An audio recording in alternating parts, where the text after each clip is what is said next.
Quoi est la souffrance dans l'Épître aux Romains, écrit par Ian Flanders.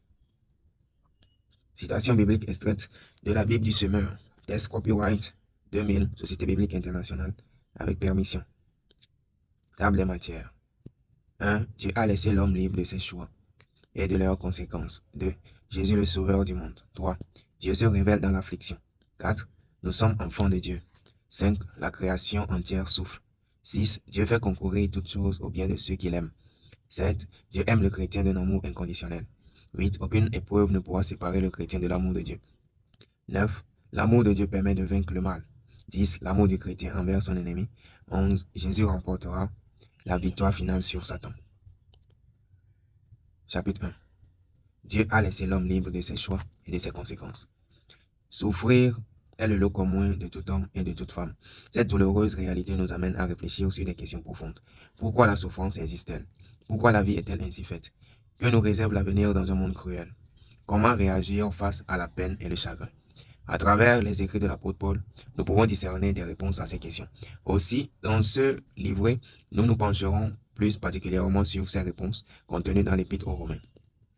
L'apôtre Paul connaissait-il la souffrance ou était-il simplement un penseur, un intellectuel vivant loin des réalités du monde? Paul était un homme habitué à la souffrance. Il parle donc de ce sujet en connaissance de cause. Paul a essentiellement souffert à cause de sa foi, car il était animé par l'ardent désir de proclamer la bonne nouvelle de Jésus. Aussi a-t-il connu plusieurs périodes d'emprisonnement. Il a été fouetté, une autre fois lapidé et laissé pour mort. Il a subi 3 naufrages, a connu la pauvreté et la maladie. Il a été victime de médisances et de fausses accusations. C'est la raison pour laquelle ses écrits sur ce thème de la souffrance méritent toute notre attention. Chapitre 2. Les déclarations de Paul sur la souffrance dans l'Épître aux Romains. Le premier chapitre de cette épître va dans un premier temps retenir notre attention. Ce chapitre, comme nous allons le constater, dépeint un tableau bien sombre de la condition humaine. Toutefois, nous terminerons ce livret avec une note d'espoir. Paul présente le monde sous un jour sombre parce qu'à travers une grande partie de ce chapitre 1 de l'Épître aux Romains, il cherche à démontrer que Dieu a abandonné l'humanité aux conséquences de ses propres actes. Nous pouvons donc en conclure que si la souffrance existe, c'est non seulement à cause des mauvais choix des hommes, mais aussi parce que Dieu les a livrés aux conséquences de leurs choix. Lisons pour être éclairés sur le raisonnement de Paul des extraits de Romains chapitre 1. Du haut du ciel, Dieu manifeste sa colère contre les hommes qui ne l'honorent pas et ne respectent pas sa volonté. Ils ont refusé de lui rendre honneur que l'on doit à Dieu et de lui exprimer leur reconnaissance.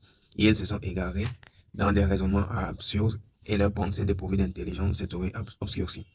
Ils se prétendent intelligents, mais ils sont devenus fous. Ainsi, au lieu d'adorer le Dieu immortel et glorieux, ils adorent des idoles, images d'hommes mortels, d'oiseaux, de quadrupèdes ou de reptiles. C'est pourquoi Dieu les a abandonnés aux passions de leur cœur, qui les portent à des pratiques dégradantes, de sorte qu'ils ont avili leur propre corps. Oui, ils ont délibérément échangé la vérité concernant Dieu contre le mensonge. Ils ont adoré et servi la créature au lieu du Créateur.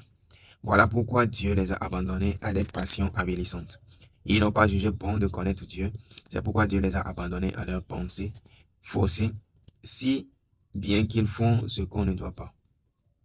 Ils accumulent toutes sortes d'injustices et de méchanceté, d'envie et de vices. Ils sont pleins de jalousie, de meurtre, de querelles, de trahison, de perversité.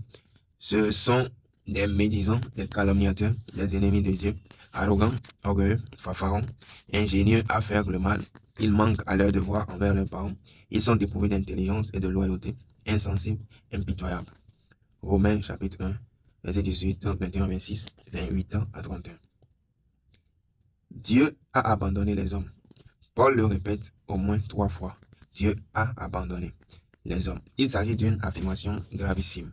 Mais pourquoi cela est-il arrivé et quelles en sont les conséquences aujourd'hui? Nous voudrions commencer par déclarer que Dieu ne se réjouit pas d'avoir abandonné les hommes.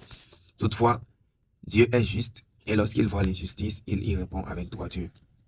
Cette décision de livrer les hommes aux conséquences de leurs actes représente une expression de sa justice. Notons-le bien, si Dieu a eu recours à cette décision, c'est parce que les hommes en premier lieu avaient choisi de le rejeter. Les hommes ont choisi de rejeter Dieu. Imaginez que quelqu'un vous propose de choisir entre 2 bagues. L'une est en or garnie de diamants et des documents prouvent son authenticité. L'autre, en apparence, est jolie, mais elle est en plastique et ne vaut rien. Laquelle choisirez-vous?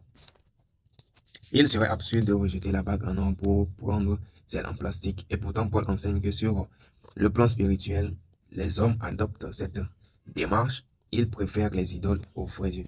Ils préfèrent les mensonges à la vérité. Ils préfèrent les raisonnements fous et absurdes à la sagesse divine. Ils préfèrent l'injustice et l'immortalité à la justice et à la pureté. La souffrance dans le monde. En rejetant Dieu, les hommes ont choisi de pratiquer le mal. Or, en suivant les voies de la méchanceté, ils sèment autour de la souffrance et tous souffrent, victimes des agissements des autres. Nous aussi, nous pourrons être une occasion de peine pour nos proches, nos voisins, nos amis, nos collègues, à cause de nos propres agissements méchants. La souffrance est le résultat du péché. Cependant, la souffrance existe aussi parce que Dieu a livré l'humanité aux conséquences de ses péchés. Le péché et ses conséquences. En Genèse chapitre 3, nous apprenons que nos premiers ancêtres, Adam et Ève, désobéirent à Dieu. De ce fait, Dieu leur déclara qu'ils allaient dès lors vivre avec les conséquences de cette désobéissance. Les désaccords. En premier lieu, Dieu leur annonça que les hommes auraient désormais du mal à s'entendre. Nous sommes d'ailleurs témoins des discordes et malentendus vécus au sein des familles ou au travail, des conflits sanguins qui détruisent des tribus et dévastent des pays. Le diable à l'œuvre. Ensuite, Dieu leur déclara qu'ils allaient permettre au diable d'exercer une certaine emprise sur les hommes, emprise qui les plongerait inévitablement dans la souffrance. Les catastrophes naturelles. Puis Dieu annonça aussi à Adam et Ève qu'il permettrait à la nature de se tourner contre eux et leurs descendants. Les phénomènes tels que les tremblements de terre et la sécheresse, les inondations et la maladie, les agressions des animaux sauvages sont les conséquences de la désobéissance de nos premiers ancêtres. Ainsi, la nature est devenue source de souffrance pour l'homme. La mort. Enfin, Dieu déclara que les hommes mourraient tous un jour. La mort répond en effet, elle aussi, son lot de souffrance. Quel sort tragique. 3. Rejeter Dieu est folie. Notons-le bien, Dieu n'a pas voulu que les choses soient ainsi. Ce sont les hommes eux-mêmes qui ont choisi de rejeter Dieu. Ils pensent pouvoir se débrouiller seuls sans lui, tout mieux gérer, tout mieux comprendre. Toutefois, en affirmant ainsi son indépendance, l'homme a amené son propre malheur et il est entré dans un engrenage de souffrance. Reprenons la parabole du fils perdu. Ce fils humilia son père en lui demandant sa part d'héritage. Il insulta davantage encore lorsqu'il le rejeta et quitta la maison pour faire sa propre vie. Ce père laissa alors son fils partir contre son gré car ce n'était pas ce qu'il avait souhaité pour lui. Il le laissa donc s'exposer aux conséquences de ses mauvais choix. Plus tard, ce fils réalisera sa mauvaise conduite. Il prendra conscience que ses décisions mal avisées l'ont amené sur un chemin parsemé de malheur et de souffrance, qu'il a eu tort de partir loin de la maison familiale, que son choix de poursuivre sa propre vie, à première vue attrayant, s'est avéré minable et trompeur. Cette parabole dépeint bien la condition humaine. Elle raconte qu'il est folie de rejeter Dieu. Agir ainsi, c'est se précipiter dans le mal et le malheur. Mais existe-t-il un espoir pour ceux qui souffrent? 4. Un espoir demeure. Une porte de secours est là. D'ailleurs, l'épître de Paul aux Romains est porteuse d'espérance.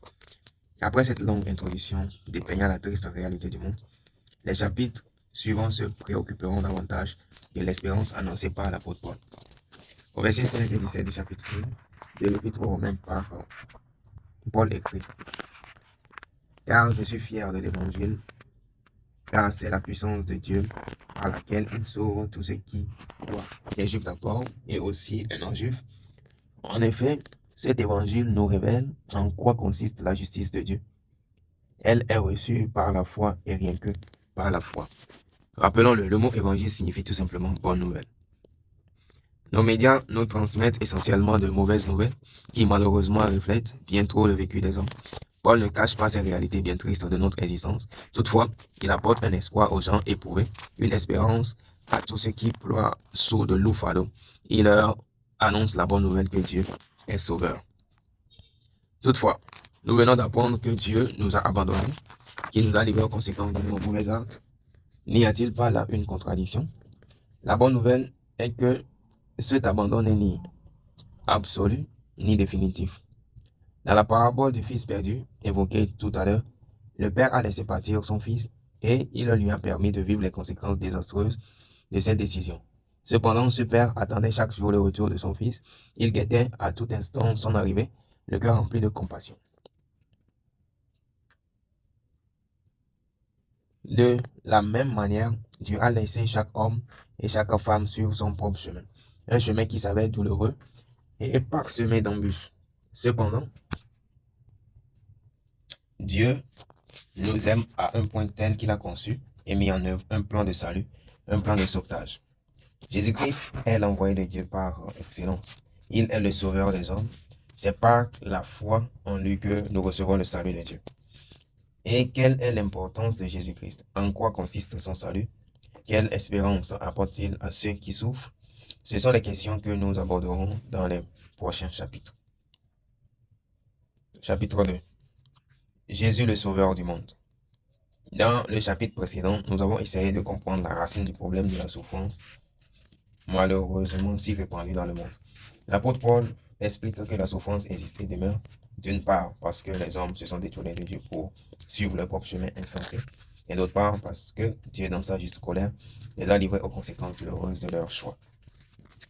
Puis, nous avons appris une bonne nouvelle.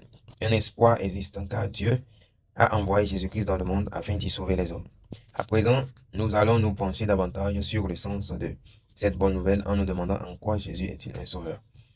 Mais avant d'entrer dans le vif du sujet, lisons un extrait de l'Épître de Paul. Dieu déclare les hommes justes par leur foi en Jésus-Christ, et cela s'applique à tous ceux qui croient, car il n'y a pas de différence entre les hommes. Tous ont péché, en effet, et sont privés de la glorieuse présence de Dieu, et ils sont déclarés justes par sa grâce. C'est un don que Dieu leur fait par le moyen de la délivrance apportée par Jésus-Christ. C'est lui que Dieu a offert comme une victime destinée à expier les péchés pour ceux qui croient en son sacrifice. Romains 3, versets 22 à 25. Le péché à l'origine de tous les autres problèmes. Ce texte n'est pas forcément facile à comprendre. Toutefois, il est chargé de signification. Il a un rapport avec notre thème, l'espérance et la souffrance. En quelques mots seulement, Paul y reformule le problème de fond. Le problème qui est à la racine de tous les autres, y compris celui de l'existence de la souffrance. Citons-le. Tous ont péché, en effet, et sont privés de la glorieuse présence de Dieu. Le péché, c'est cette tendance fâcheuse bien enracinée en tous à commettre le mal. Paul le déclare, tous ont péché, sans exception aucune. Nul ne peut affirmer n'avoir jamais péché. Ensuite, nous apprenons que la conséquence du péché, c'est d'être privé de la présence glorieuse de Dieu. À cause de nos fautes, et parce qu'il est juste, il est contraint de nous exclure de sa présence et de sa gloire. C'est une manière d'exprimer qu'il nous livre aux conséquences pénibles et éprouvantes de nos propres choix, de nos propres décisions et agissements. Ainsi, le problème à la racine de tous les autres, c'est cette rupture de relation entre Dieu et les hommes. Et nos péchés en sont la cause. Dieu a envoyé Jésus pour régler le problème du péché.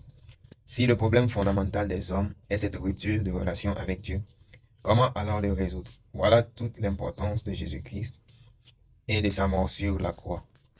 Mais avant d'en parler davantage, nous voudrions utiliser une illustration destinée à nous aider à mieux comprendre ces propos.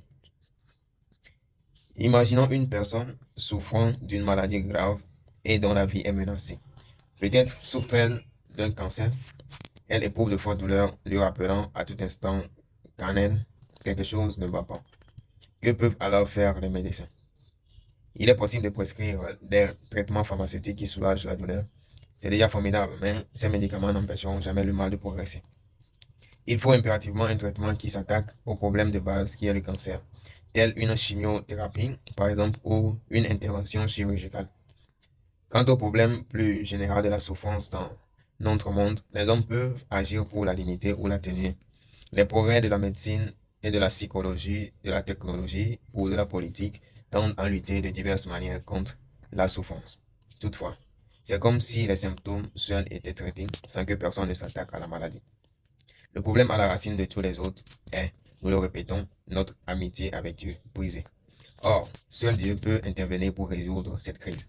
Seul le Seigneur peut sauver les hommes de cette situation. Paul explique que Dieu est venu au secours de l'humanité en envoyant Jésus-Christ dans le monde. De fait, Jésus s'est livré aux hommes pour mourir sur une croix afin, nous citons le texte, d'y expier nos péchés. 3. Jésus a expié pour nos péchés. Nous allons expliquer la façon dont Jésus, par sa mort sur la croix, peut régler le problème de notre relation brisée avec Dieu et en quoi consiste l'expiation des péchés. A. Des illustrations. En effet, sur la croix, Jésus a pris nos péchés sur ses propres épaules et il y a subi le juste châtiment de Dieu, celui qui aurait dû tomber sur nous. Puisque Jésus nous a ainsi délivrés de nos fautes, Dieu ne nous considère plus comme des pécheurs ni comme des individus injustes, mais plutôt comme des justes, des personnes innocentes, non coupables. Du coup, la réconciliation entre Dieu et les hommes devient possible. Les hommes peuvent à nouveau bénéficier de ce dont ils étaient privés, la présence de Dieu et sa gloire, une amitié personnelle et épanouissante avec lui. Nous voudrions utiliser à ce sujet deux illustrations qui vous aideront à mieux comprendre cette nouvelle formidable. Imaginez que depuis des mois, vous ne parveniez plus à payer votre loyer ni les frais de scolarité de vos enfants et que, suite à une maladie grave, vous avez accumulé des dettes importantes auprès de votre hôpital. Et voilà qu'un matin, un huissier se présente à votre porte pour en exiger le paiement, faute de quoi il sera obligé d'ordonner la saisie de votre maison ainsi que celle de tous vos biens. Or, vous n'avez pas le moindre sou à lui donner, du moins le croyez-vous. Lorsqu'un inconnu se présente à vous et annonce à tous, vous pouvez laisser cet homme tranquille. Je viens d'ouvrir un compte bancaire en son nom et j'y ai versé plusieurs millions. Il doit désormais pouvoir vous rembourser tout de suite. La Bible, en parlant de nos péchés, les compare à une accumulation massive de dettes au montant exorbitant que nul ne peut jamais espérer rembourser. Toutefois, elle parle aussi de Jésus car il est celui qui a payé nos dettes à notre place et à quel prix. Celui de mourir sur une croix. Et voici une deuxième illustration. Imaginez cette fois-ci que vous vous trouviez devant un tribunal car vous avez commis un crime très grave. Les preuves vous incriminant se sont accumulées les unes après les autres, ne laissant aucun doute sur votre culpabilité. Le juge s'apprête à donner son verdict et vous redoutez le pire, la peine capitale. Toutefois, le juge prononce un discours qui va époustoufler toutes les personnes présentes. Voici ce qu'il déclare solennellement. Vous êtes coupable de crimes qui méritent la mort. Cependant, mon fils a eu compassion de vous et il s'est proposé de subir à votre place la peine qui tombe sur vous. Nous en avons longuement discuté et j'ai fini par accepter sa décision. Il sera mis à mort et vous pourrez partir en homme libre. Dieu le Père, Dieu le Fils, c'est-à-dire Jésus, ont conçu ensemble un tel plan de salut. Ils aiment tous les hommes et sont pleins de compassion pour eux. Or, parce que tous sont perdus à cause de leur péché, Jésus a voulu subir le châtiment qui aurait dû tomber sur les hommes en mourant à leur place sur la croix. Du coup, Dieu peut déclarer il n'y a plus de condamnation pour ceux qui sont unis à Christ. Romains 8, verset 1. Aux yeux de Dieu, ceux qui croient en Jésus ne sont plus coupables de péché et de ce fait, la réconciliation avec Dieu devient possible. Le sens du mot expiation. Enfin, pour expliquer la notion de l'expiation des péchés, nous pourrons la résumer ainsi. L'expiation, c'est le nécessaire à accomplir pour que les péchés d'une personne ne pèsent plus contre elle. Pour expier nos péchés, Jésus a dû mourir sur une croix, sur laquelle il fut abandonné de Dieu. Si nous croyons en cette œuvre expiatoire, nos péchés ne nous condamneront plus et nous pourrons marcher en communion avec Dieu. Nous jouirons de sa présence et verrons sa gloire. Voici une très bonne nouvelle. La mort de Jésus sur la croix règle le problème du péché, car par la foi en Jésus-Christ, nous pouvons nous réconcilier avec Dieu et devenir son ami. 4. La foi, la force du chrétien dans l'épreuve. Cependant, quel est le rapport entre cette bonne nouvelle de la réconciliation et les thèmes qui nous intéressent, la souffrance et l'espérance? Nous développerons cette question au cours de nos prochains chapitres. Toutefois, nous voudrions tout de suite souligner trois leçons importantes qui orienteront nos discussions. Tout d'abord, le fait de nous réconcilier avec Dieu par la foi en Jésus-Christ ne signifie pas que nous ne connaîtrons jamais la souffrance. Comme pour tout homme, toute femme, la vie du chrétien est parsemée d'épreuves et sa foi ne l'épargnera pas du lot de souffrances communes à toute l'humanité. Ensuite, le chrétien bénéficie d'un avantage important. Dieu demeure avec lui tous les jours dans l'épreuve et la souffrance, comme dans la joie et la fête. La foi change son regard sur la souffrance et la présence de Dieu l'aide à mieux vivre l'épreuve. Enfin, le chrétien possède l'espérance formidable que dans un âge à venir, il vivra sur une nouvelle terre où la souffrance n'existera plus jamais. Par la foi en Jésus, il possède la promesse de la résurrection à la vie éternelle. Dieu créera toutes choses et dans l'éternité, il ne s'y trouvera plus ni larmes ni souffrance. Le chrétien attend le retour de Jésus-Christ pour recevoir cette délivrance finale et son espérance est sûre et certaine.